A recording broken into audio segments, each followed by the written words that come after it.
A week after the devastating Libyan floods, more than 10,000 people are still missing in the port city of Derna.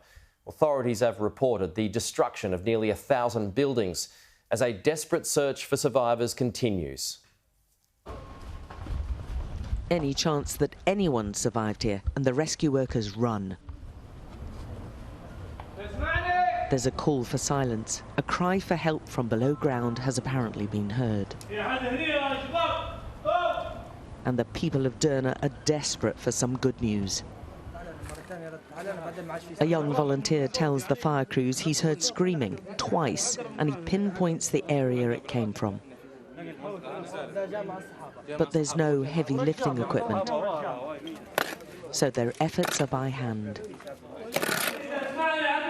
A family of 3 girls lived here, but the home's been smashed to bits and the lower floors encased in mud and rubble. The volunteer who raised the alarm tells us he's certain he heard a scream. I'm sure, he says, 100%. But the city's been overwhelmed at the scale of the disaster and struggled to help every family with missing relatives. There was very little specialised equipment and few skilled rescuers on the ground in the crucial first few days. A number of international teams are now in place. This one is Russian and experienced in these challenging disaster zones. But more than a week on, the chances of finding anyone alive now are radically diminished. And this team knows it's almost certainly looking to retrieve bodies, which at least might give the relatives the chance of a funeral. It is utterly grim work, difficult and dangerous, with most of the water polluted and hazards hidden everywhere.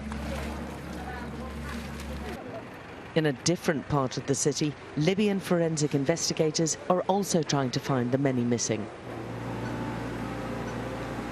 They're using one of 3 devices they have, which can detect a corpse up to 40 meters below ground.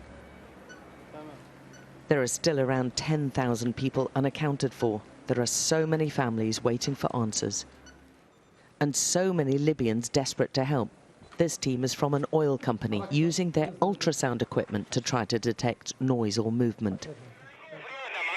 But many may never find their lost loved ones. With every day that passes, it's getting harder and harder. Alex Crawford, Sky News in Derna.